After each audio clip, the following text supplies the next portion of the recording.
ஓம் சாய்ராம். நல்லது நினைப்போம், நல்லது நடக்கும். ஸ்ரீ சாய்நாத ஸ்தவன மஞ்சரி. ஸ்ரீ கணேசாய நமக.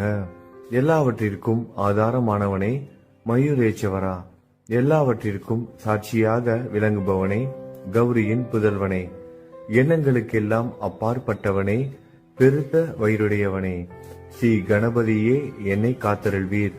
நீ எல்லா பூதகணங்களுக்கும் முதல்வன், தலைவன். எனவே கணேசன் என அழைக்கப்படுகிறாய். நீ எல்லா சாஸ்திரங்களாலும் ஏற்றுக்கொள்ளப்பட்டவன். புனிதமான முகமுடைய பாலசந்திரனே, சாரதே, வாக்கின் தெய்வமே, நீ வார்த்தைகளுக்கெல்லாம் தலைவி, உலகின் உயிரோட்டத்தின் காரணகர்த்தாவே, நீ படைப்பாளிகளின் இறைவி, நீ எப்போதும் இத்தேசத்தின் அணிகலன், எங்கும் நிறைந்து இருக்கும் எல்லையில்லாத சக்தியே, உலகின் தாயே, உன்னை வணங்குகிறேன். பூரண முழுமையான பரபிரம்மே, மகான்களுக்கு பிரியமானவனே, பண்டரிநாதன் உருவில் வெளிப்பட்ட அவதாரமே, நீ அன்பு கடவுள், எல்லையற்ற கருணையுள்ளம் கொண்டவனே, பாண்டுரங்கா நரகரி. பொம்மலாட்டக்காரன் தன் கையிலுள்ள கயிற்றால் பொம்மைகளை ஆட்டுவிப்பது போல் பிரபஞ்சம் எங்கும் நிறைந்து நின்று உலகை ஆட்டுவிக்கும் ஒரு பொம்மலாட்டக்காரன். உன் மெய்ப்பொருளை உய்த்துணர அறிவியல் ஏடுகளும் புனித நூல்களும் இன்னமும் முயன்று கொண்டுதான் இருக்கின்றன. மெத்த படித்தவர்களுக்கு நீ வெளிப்பட்டதே இல்லை. சக்கரபாணியே, அத்தகைய அறிவற்றவர்கள் வெறும் வார்த்தை ஜாலங்களிலேதான் சிக்குண்டவர்கள். மகான்கள் மட்டுமே உன்னை உணர்வார்கள். மற்றவர்கள் குழப்பமடைந்து உள்ளார்கள். உனக்கு பக்தியோடு கூடிய சாஷ்டாங்க நமஸ்காரத்தை செய்கிறேன். 5 முகங்கள் கொண்ட சங்கரனே, மனித மண்டை ஓடுகளாலான மாலை அணிந்தவனே, நீலகண்டனே, திகம்பர ஓங்கார வடிவானவனே, பசுபதியே, எல்லா நேரங்களிலும் எவருடைய உதடுகள் உன் பெயரை உச்சரிக்கிறதோ அவர்களது உலகியல் துன்பங்கள் உடனடியாக நீங்கிவிடும். ஜடாமுடியை தரித்த சிவனே, உன் நாமத்தின் சக்தி அத்தகையது. உன் பாதங்களை வணங்கி நான் சாயு புகழை கூறும் இந்த துதியை எழுதுகிறேன். இந்த அருட்பணி முழுமையடைய எனக்கு அருள்வாயாக. நீலகண்டா, ஆலகால விஷமுண்ட சிவனே. இப்போது அத்திரி மகரிஷியின் முதல்வரான தத்தாத்திரேயரையும், குலதெய்வமான இந்திரனையும், துக்காராமையும், எல்லா ஞானிகளையும் பக்தர்களையும் பணிகிறேன். சாய்நாதா, உனக்கு வெற்றி கிட்டட்டும். பாவிகளை கடை தேற்றும் கருணை உள்ளவரே, உங்கள் பாதங்களில் என் தலையை வைத்து இருத்தி வேண்டுகிறேன். உன் பாதுகாப்பை எனக்கு அருள்வாய். நீ முழுமையான பரபிரம்மம், ஆனந்தத்தின் இருப்பிடம். நீயே விஷ்ணு, மனிதர்களுள் தலை சிறந்தவர். மன்மதனை எரித்த உமையொரு பாகனும் நீயே. நீ மனித வடிவில் தோன்றிய இறைவன், அறிவு என்னும் ஆகாயத்து சூரியன். நீ கருணை கடல், நீ பிறவி பிணிக்கு ஒரு அருமருந்து.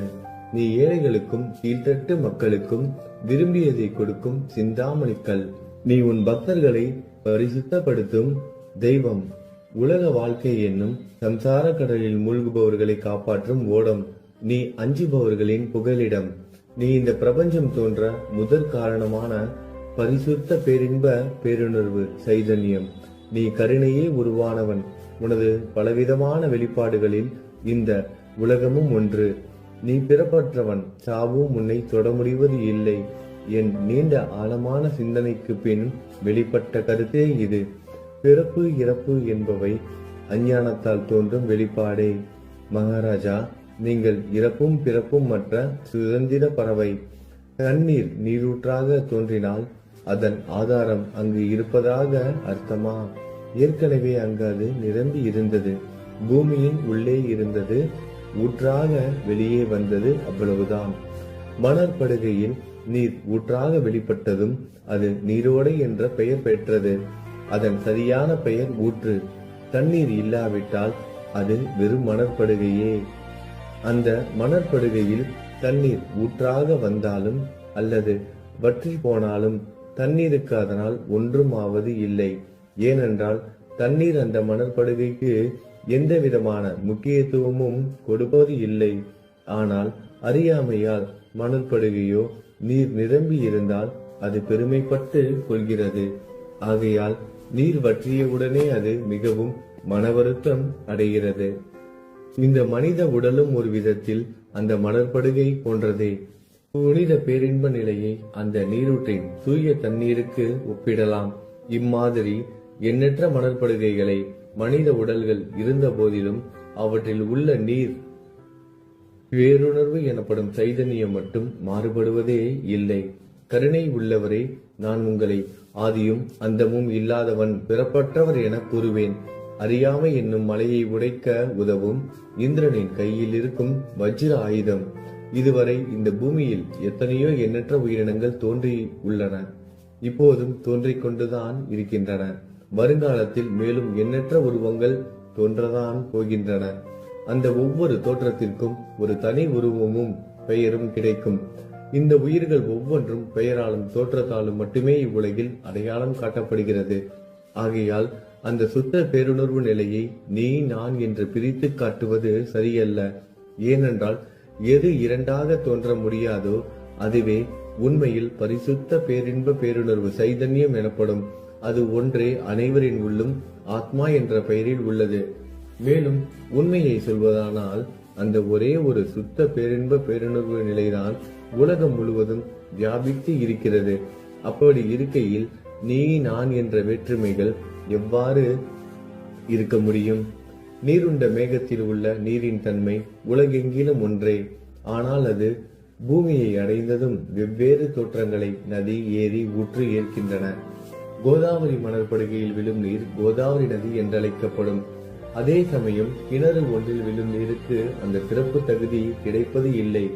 கோதாவரி நதி மிகவும் புனிதமானது. நீங்கள் அதில் உள்ள நீரை போன்றவர். நாங்கள் குளம், குட்டை, சகதியில் உள்ள நீர் போன்றவர்கள். நம் இருவருக்கும் இடையே உள்ள வித்தியாசம் இதுதான்.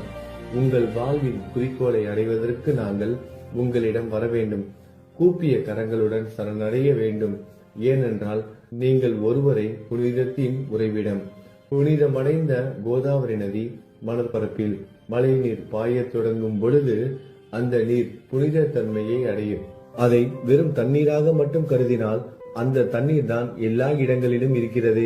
கோதாவரி நதி தீரம் முழுவதும் புனிதமாக கருதப்பட்டது. பூமியின் அந்த மணற்பகுதி அதன் புனித தன்மையை நிர்ணயம் செய்கிறது. தான் பழகும் மக்களின் தன்மைக்கேற்ப மக்கள் குணம் மாறுபடுகிறது. புனித ஆத்மாக்களின் சிறுகையால் அவர்களுடன் சேருபவர்களின் ஆத்மா ஒளிவிட தொடங்குகிறது. இல்லாவிட்டால் அது மாசுபட்டே இருக்கும். நீருண்ட மேகத்தில் நின்று கீழே விழுந்த நீரின் புனித தன்மையை எந்த பூமியின் பகுதி மாற்றவில்லையோ அந்த பகுதியை சாஸ்திரம் அறிந்தவர்கள் கோதாவரி என்று கூறுகிறார்கள். மற்ற பகுதியில் விழுந்த நீர் அந்த பகுதியில் உள்ள மண்ணின் குணத்தை ஏற்றுக்கொண்டது, புனித தன்மையை இழந்தது. மேகத்தில் இருந்த பொழுது பரிசுத்தமாக இருந்த நீர் அசுத்தமாகவும் கசப்பாகவும் உப்பாகவும் மாறிவிட்டது. 6 வித உட்பகைகளை அகற்றி காமம், கோபம், பேராசை, வெறுப்பு, அகங்காரம், பொறாமை புனித உடலெடுத்து வந்த குருதேவா தங்களை புனித மகான் என்று அழைப்பதே சாலப் பொருந்தும். ஆகவே நீங்களே புனித கோதாவரி. நீங்கள் கூடம் போடப்பட்டதாலேயேதான் நான் உங்களை புனித கோதாவரியாக உருவகம் செய்கிறேன். இயங்கும் அத்தனை படைப்புகளிலும் நீங்கள் சிறப்புற முதன்மை பெறுகிறீர்கள். பிரம்மா உயிர்களை படைக்க ஆரம்பித்ததிலிருந்தே உலகம் தோன்றியது முதல் கோதாவரி நதி இருக்கிறது. நீர் நிறைந்து பாயும் அந்த நதியில் இன்று வரை தண்ணீர் வற்றியதே இல்லை. ராவணனின் எதிரியான ராமர் கோதாவரி நதியின் கரைக்கு வந்தபோது ஓடிக்கொண்டிருந்த தண்ணீர் இன்று வரை அதே இடத்தில் எப்படி இருக்க முடியும் என்று சற்றே யோசித்து பாருங்கள். கோதாவரி நதியின் மணற்படுக்கை மட்டும் அதேதான். தண்ணீர் கடலை சென்றடைந்து விட்டது.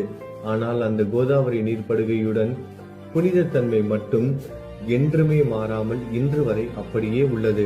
ஒவ்வொரு வருடமும் பழைய நீர் வெளியேறி புதிய நீர் அதற்குள் பாய்கிறது. உங்களுக்கு தெரிந்த வாழ்க்கை நீதிதான் அது. ஒரு நூற்றாண்டை ஒரு ஆண்டாக கணக்கிட்டால் அந்த நூற்றாண்டில் தோன்றிய முனிவர்கள் பாயும் நீரை போன்றவர்கள். அவர்களில் மிகப்பெரிய மகான்கள் அந்த நீரில் தோன்றும் அலைகள் போன்றவர்கள். இந்த புனித கோதாவரி நதியில் முந்தைய நூற்றாண்டுகளில் சனாதர், சனதர், சனந்தனர் போன்ற மகான்கள் வெள்ளமாக தோன்றினார்கள். பிறகு நாரதர், தும்ரு, துருவன், பிரகலாதன், மகாபலி சக்கரவர்த்தி, சபரி, அங்கதன், வாயுகுமாரனான அனுமான், விதுரர், கோபர்களும் கோபியர்களும் வெள்ளமாக தோன்றினர். இவ்வாறு இன்று வரை கடந்த நூற்றாண்டுகள் ஒவ்வொன்றிலும் ஒன்றன் பின் ஒன்றாக மகான்களாகிய வெள்ளம் தோன்றியது. அவற்றை எல்லாம் என்னால் ஞாபகப்படுத்தி கூற முடியவில்லை.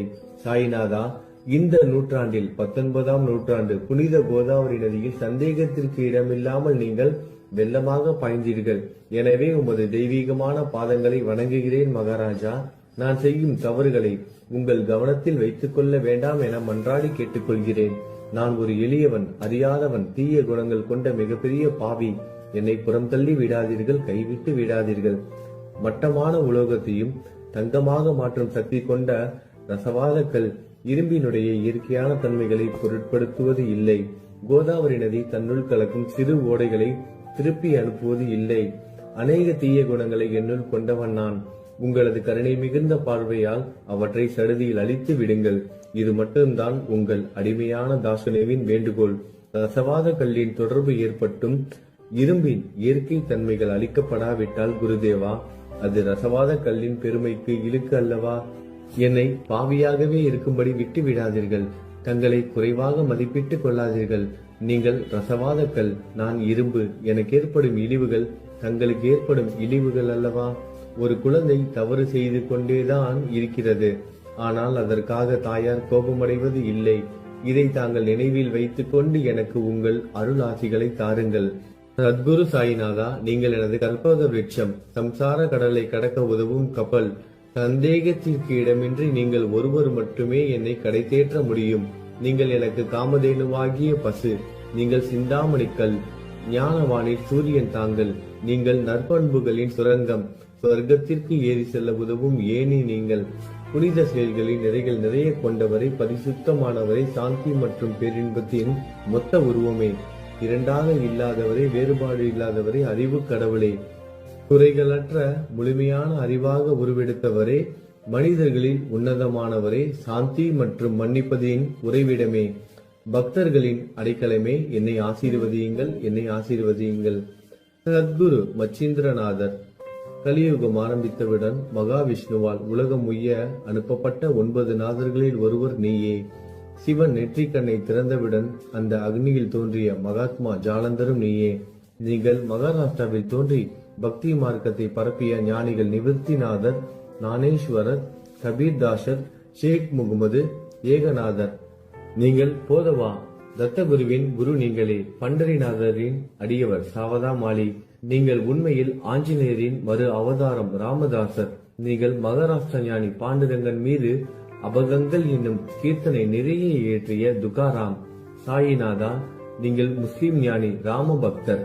நீங்கள் தத்தாத்திரேயரின் மறு அவதாரம் மாணிக் பிரபு. உங்களது இன்றைய அவதாரம் தோற்றம் மற்றும் உங்களுடைய எண்ணற்ற தன்மைகளை புரிந்து கொள்ள உண்மையில் கடினமாக இருக்கிறது. உங்களது ஜாதி குலம் பற்றிய எதையும் நீங்கள் எவருக்கும் வெளிப்படுத்தியது இல்லை. சிலர் உங்களை முஸ்லீம் என்கிறார்கள், சிலர் உங்களை பிராமணர் என்கிறார்கள். கிருஷ்ணரை போன்று எண்ணற்ற தெய்வீக லீலைகளை செய்வதெல்லாம் உங்களுக்கு ஒரு விளையாட்டு. ஸ்ரீ கிருஷ்ண பரமாத்மாவை பார்த்து உயிர்த்துணர்ந்த பல்வேறு மக்கள் பலவிதமான பெயர்களிட்டு அவரை அழைத்தனர். சிலர் அவரை யது குலத்தின் அணிகலன் என்றார்கள். சிலர் அவரை மாடுகள் மேய்க்கும் இடையன் என்றனர். யசோதை அவரை பச்சிலம் குழந்தை என்றாள்.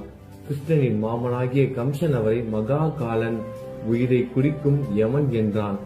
அர்ஜுனன் அவரை எங்கும் நீக்கமர நிறைந்துள்ளவர் என்றான். அவ்வாறே குருநாதா, ஒவ்வொரு மனிதனின் மனநிலைக்கு ஏற்ப, அவரவர் எண்ணங்களுக்கு ஏற்ப உங்களுக்கு பெயர்களை சூட்டினார்கள். மசூதி நீங்கள் வாழும் இருப்பிடம். உங்கள் காதுகள் குத்தப்படவில்லை. இந்து மத வழக்கப்படி காதுகள் குத்தப்பட வேண்டும். பாத்தியா ஓதுவதை பார்த்து நீங்கள் முஸ்லிம் என்று கூறுவது பொருத்தமானதே. கருணாமூர்த்தியே, அதேபோல் நீங்கள் அக்னியை வழிபடுவதை பார்த்து நீங்கள் ஒரு இந்து என்று முடிவு செய்யப்பட்டது. இந்த வெளிப்புற வித்தியாசங்களை வீண் விவாதம் செய்யும் எண்ணம் கொண்டவர்களே விரும்புவார்கள். உண்மையான ஞானத்தில் ஆர்வம் கொண்டவர்கள் இந்த வெளிப்புற வேறுபாடுகளுக்கு முக்கியத்துவம் தரமாட்டார்கள். நீங்கள் பிரம்மத்தின் நிலையில் இருக்கிறீர்கள். ஜாதி குலம் போன்றவை உங்களுக்கு முக்கியமில்லை. நீங்கள் எல்லோருக்கும் மேலான உயர்ந்த குருவாகவும் இந்த பிரபஞ்சத்தை படைத்தவராகவும் இருக்கிறீர்கள். முஸ்லிம் இந்துக்களுக்கிடையே பகைமை உணர்வு ஏற்பட்டதால் அவர்களுக்கிடையே இணக்கமான உறவையும் ஒற்றுமையையும் ஏற்படுத்துவதற்காகவே நீங்கள் மசூதியில் அமர்ந்து அக்னி வழிபாட்டை நடத்தி உங்கள் லீலைகளை பக்தர்களுக்கு காட்டினீர்கள். நீங்கள் ஜாதி மதங்களுக்கு அப்பாற்பட்டவர். நீங்கள் பிரம்மமே. உண்மையில் அதுவே நீங்கள் உண்மையில் எண்ணங்களுக்கும் அப்பாற்பட்டவர். உங்களை பற்றிய வாத பிரதிவாதங்கள், ஊகங்கள், ஆதாரம் இல்லாத கருத்துக்கள் நடமாடும் இடத்தில் என் வார்த்தைகளுக்கு முக்கியத்துவம் எப்படி கிடைக்கும்? ஆனால் உங்களை பார்க்கும் பொழுது என்னால் மௌனமாக இருக்க முடியவில்லை. வார்த்தைகளால் போற்றுதலே உலக வழக்கில் உள்ள ஒரே வழக்கம். ஆகையினால் உங்கள் அருளாசியுடன் வார்த்தைகளால் எப்படியெல்லாம் போற்ற முடியுமோ அவ்வண்ணமே போற்றி புகழ்கிறேன். கடவுளின் நிலையை விட மகான்களின் நிலை வேறுபட்டு மிக உயர்ந்ததாகவும் இருக்கும். மகான்களின் அருகில் நான் எனது போன்ற எண்ணங்களுக்கு இடமே இல்லை. கடவுளை வெறுத்ததால் இரணிய கசிபுவும் ராவணனும் கொல்லப்பட்டனர். மகான்கள் கைகளால் இத்தகைய துசம்பவங்கள் ஏற்பட்டதே இல்லை. அரசன் கோபிசந்தன் முனிவர் ஜாலந்தரை சாணக்குவியலுக்குள் புதைத்தான். ஆனால் அந்த நிலையிலும் அரசரின் அந்த செயலுக்காக அந்த முனிவர் வருத்தப்படவே இல்லை. அரசரின் அந்த செயலுக்கு நேர்மாறாக அந்த அரசனை சம்சார சூழலில் இருந்து விடுவித்து அவனை முக்தியடைய செய்தார். மகான்களின் சக்தி இப்படிப்பட்டதே. அவற்றை விவரித்து கூற முடியாது. மகான்கள் சூரியனை போன்றவர்கள். அவர்கள் கருணை ஒளிவிட்டு பிரகாசிக்க கூடியது. மகான்கள் சந்திரனை போல் இதயத்திற்கு ஆறுதல் கொடுப்பவர்கள். சந்திரனின் மேன்மையான ஒளிக்கதிர்கள் போல் அவர்களது அருள் ஒளி வீசும். மகான்கள் இதமளிக்கும் கஸ்தூரி போன்றவர்கள். அவர்கள் அருள் அதன் நறுமணம் போன்றது. மகான்கள் சாறு நிரம்பிய கரும்பு போன்றவர்கள். அவர்களின் அருள் அந்த கரும்பு சாற்றினை போல் இனிப்பானது. நிச்சயமாக மகான்கள் நல்லவர்களிடமும் தீயவர்களிடமும் ஒரே விதமாக நடந்து கொள்கின்றனர். அதற்கும் மேலாக பாவிகளிடம் அவர்கள் காட்டும் அன்பு அளவிட முடியாதது. கோதாவரி நதியில் அழுக்கடைந்த துணிகளை சுத்தம் செய்யப்பட வேண்டி வருகின்றன. சுத்தமான துணிகள் கோதாவரி நதி நின்று வெகு தூரத்தில் பெட்டியிலேயே தங்கிவிடுகின்றன. பெட்டியில் வைக்கப்பட்டிருந்த அந்த துணியும் ஒரே ஒரு முறை கோதாவரி மணற்படுகைக்கு நன்றாக துவைப்பதற்காக வந்ததுதான். இந்த ஊமையில் பெட்டிதான் வைகுண்டம். நீங்களே கோதாவரி. கோதாவரி நதிக்கரையே நம்பிக்கை. எல்லா உயிரினங்களும் துணிகள். 6 விதமான மன விகாரங்களே அவற்றை பற்றியுள்ள அழுக்கு. அவை காமம், கோபம், கஞ்சத்தனம், மதம், பொறாமை, மோகம் என்பவையே. தங்கள் பாதார விந்தங்களை வணங்குவதை கோதாவரியில் செய்யப்படும் புனித குளியல் எல்லா பாவங்களையும் மன அழுக்குகள் போக்கி சமத்தரே எங்களை சுத்தப்படுத்தும். சம்சார வாழ்க்கையில் உழலும் மக்களாகிய நாங்கள் மேலும் மேலும் பாவம் செய்கிறவர்களாக இருக்கிறோம். எனவே மகான்களின் தரிசனம் பெறுவதற்கு நாங்கள் தகுதியுடையவர்கள் ஆகிறோம். கோதாவரி நதியில் தண்ணீர் நிரம்பி உள்ளது.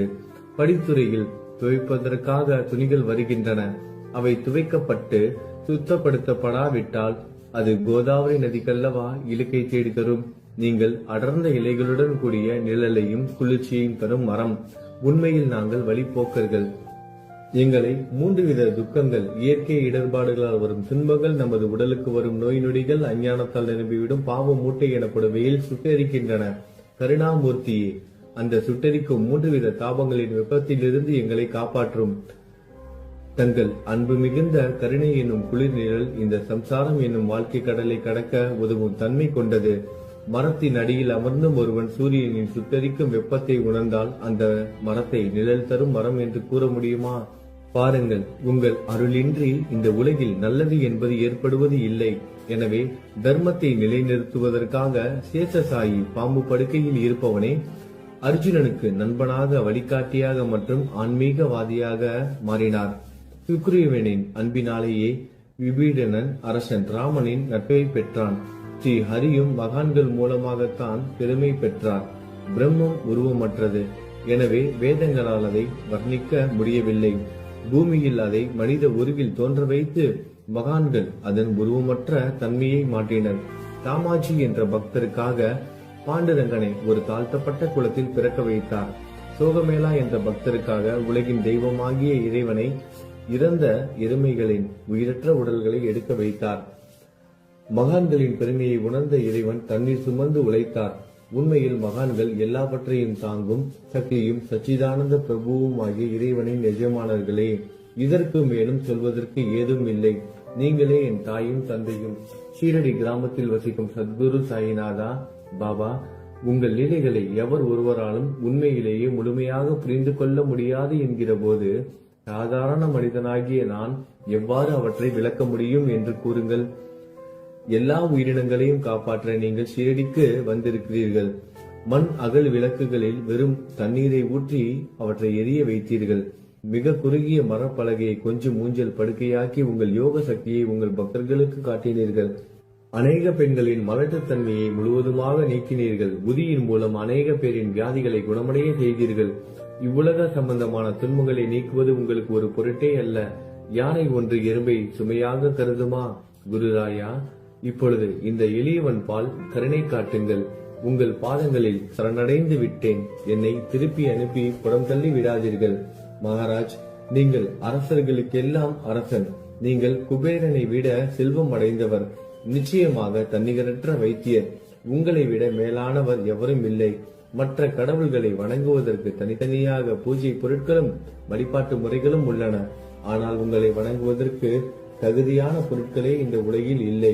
சூரியனின் ராஜ்யத்தில் தீபாவளி பண்டிகையை கொண்டாடுவது என்றால் எவ்விதமான பொருட்களை கொண்டு அதை கொண்டாடுவோம்? சமுத்திரத்தின் தாகத்தை தணிக்க பூமியில் போதுமான தண்ணீர் கிடைக்காது. நெருப்பை சூடாக்குவதற்கு எங்கிருந்து அக்னியை கொண்டு வருவது? ஸ்ரீ சமர்த்த குருராயா, பூஜை செய்ய உதவும் பொருட்கள் யாவற்றிலும் இருப்பது உன் ஆத்மாவே. ஆரம்பம் முதலே அவை உன் ஒரு பகுதியே. மேலே கூறப்பட்டவை எல்லாம் தத்துவார்த்த ரீதியில் கூறப்பட்டவையே. எனக்கு ஏற்பட்ட அடிப்படையில் கூறப்பட்டவை அல்ல. அனுபவங்கள் இன்றி கூறப்படும் வார்த்தை ஜாலங்கள் வீணே. சம்பிரதாய சடங்குகளின்படி உங்களுக்கு பூஜை செய்ய வேண்டும் என்றால் அதனை செய்வதற்கு தேவையான பூஜை சாமான்கள் என்னிடத்தில் இல்லை என் குருநாதா. கருணையுடையவரை, அடிக்கடி என் கற்பனை திறனின் அடிப்படையில் உங்களுக்கு நான் வழிபாடு செய்கிறேன். அந்த வழிபாட்டை இந்த அடிமையிடமிருந்து ஏற்றுக்கொள்ளுங்கள். இப்போது என் அன்பு கண்ணீரால் உங்கள் கால்களை கழுவுகிறேன். உண்மையான பக்தி என்னும் சந்தனத்தை அரைத்து சாந்தாக்கி உமக்கு இடுகிறேன். அழகிய வார்த்தைகளால் எழுதப்பட்ட இந்த துதி என்னும் கம்னியை உமக்கு அணிவிக்கிறேன். இந்த புகழ் மாலையை உங்கள் கழுத்தை சுற்றி அணிவிக்கிறேன். என் கெட்ட குணங்களை தூபமாக்கி உமக்கு முன் எரிய விடுகிறேன். தீய குணங்களின் கூட்டு பொருளே ஆனாலும் அது எரியும் போது அதிலிருந்து தீய வாசனை எழுவது இல்லை. சத்குருவுக்கு முன்பு இல்லாமல் வேறு எங்காவது இந்த தூபம் எரிய விடப்பட்டால் அங்கெல்லாம் அந்த தூபத்தின் நிலை கீழே கொடுத்த மாதிரி ஆகும். அதாவது சாம்பிராணியை நெருப்பில் போட்டவுடன் அது பொசுங்கி அதில் உள்ள நல்ல மனம் என்ற நற்குணம் அதை விட்டு மறைந்து போகிறது. சத்குருவே, உமக்கு முன் அதை எரிய விட்டால் இதற்கு மாறாக நிகழ்கிறது. தீய தன்மைகள், அழுக்குகள் அக்னியில் எரிந்து விடுகின்றன. உலகம் பார்த்து சந்தோஷப்படும் வகையில் அதன் நற்குணம் அதிலேயே தங்கிவிடும். மனதில் உள்ள தீய குணங்கள் யாவும் எரிந்த பிறகு மனம் மாசற்றதாகிறது. கங்கையில் உள்ள மாசுக்கள் நீங்கியவுடன் கங்கை புனிதமடைகிறது. மாயை, மோகம் என்ற தீபத்தை உமக்கு ஏற்றி காட்டுகிறேன். அதன் மூலம் என் மனம் வைராக்கியத்தை அடைய அருள் செய்வீராக. குருராயா, பரிசுத்தமான நம்பிக்கை என்ற சிம்மாசனத்தை நீங்கள் என்னுள் அமர்வதற்கு ஆசனமாக உமக்கு தருகிறேன். அதை பெற்றுக்கொண்டு எனது பக்தி என்ற நைவேத்தியத்தை ஏற்றுக்கொள்ளுங்கள். பக்தி என்ற நைவேத்தியத்தை ஏற்றுக்கொண்டு அதன் சாரத்தை எனக்கு கொடுப்பீராக. ஏனெனில் நான் உமது பால்குடி மாறாத பச்சிலம் குழந்தை. உங்கள் அருட்பாலில் எனக்கு உரிமை உண்டு. எனது மனதையே உமக்கு தட்சணையாக கொடுக்கிறேன்.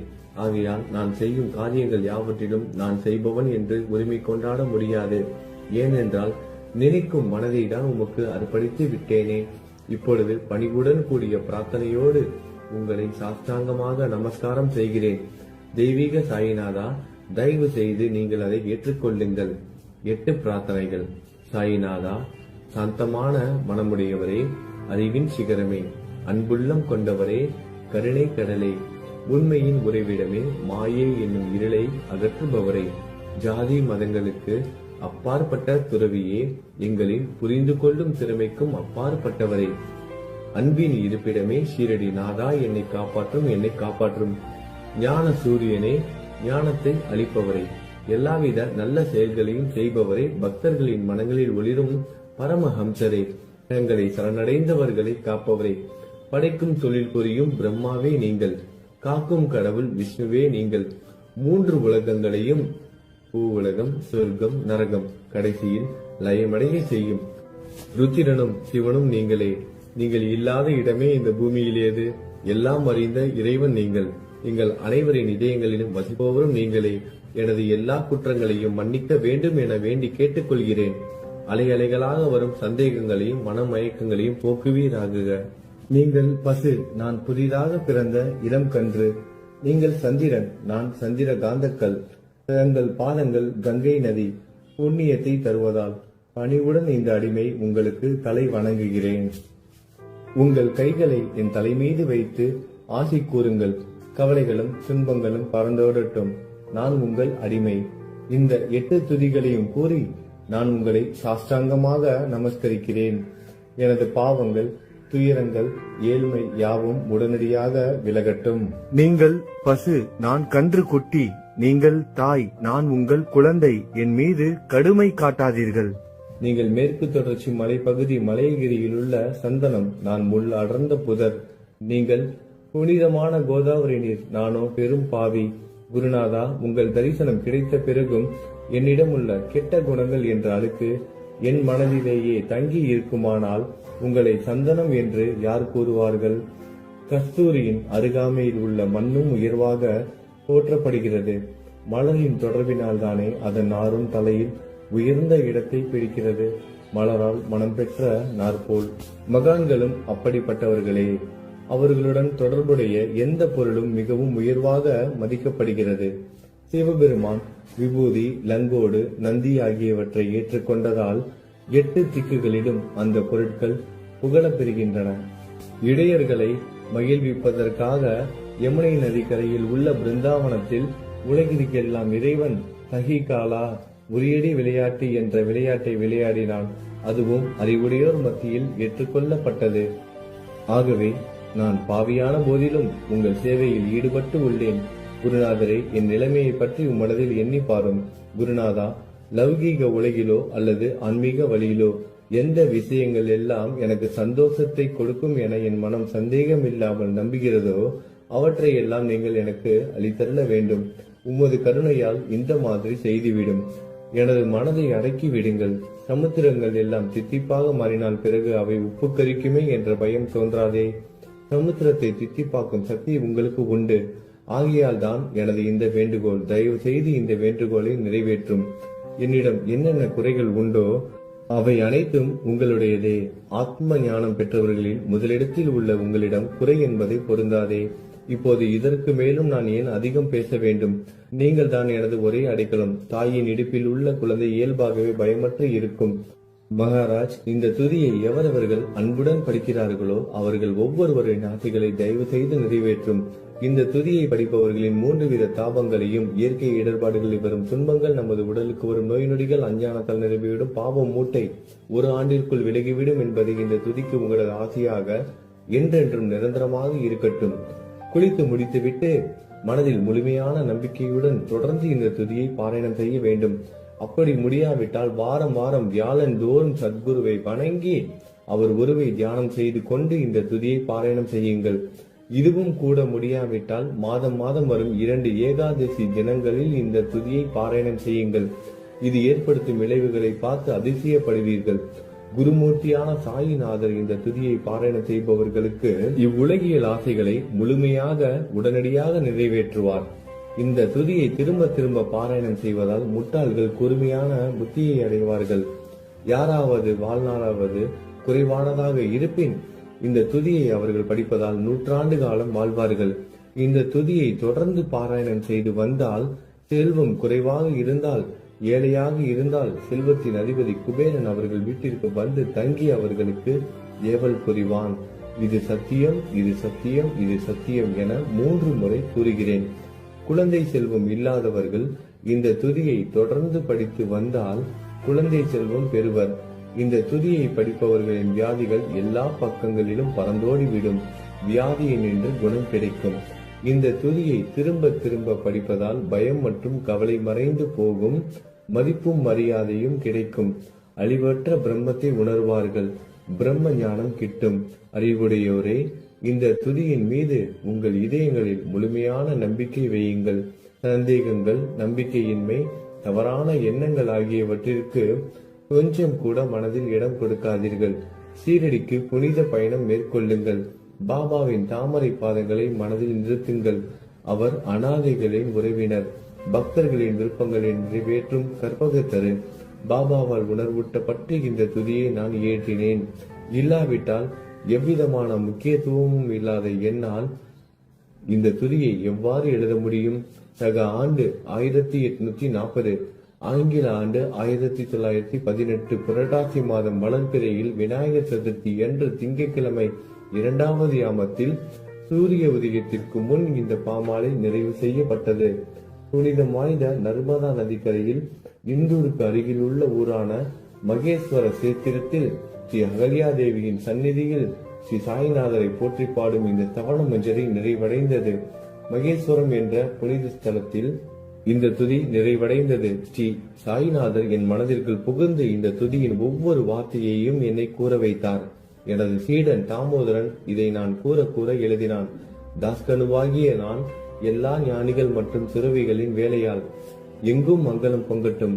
ஸ்ரீ சாய்நாதரை போற்றி பணிவுடன் எழுதப்பட்ட இந்த ஸ்ரீ சாய்நாத தவணமஞ்சரி என்ற துதி பாராயணம் செய்பவர்கள் சம்சார கடலை கடக்க உதவட்டும். இது ஸ்ரீ பாண்டுரங்கனுக்கு தாஸ்கனுவின் நம்பிக்கை மற்றும் பணிவோடும் கூடிய பிரார்த்தனை. ஓம் சாய்ராம். நல்லதே நடக்கட்டும். ஓம் சாய்ராம். மங்களம் சுபமங்கலம்.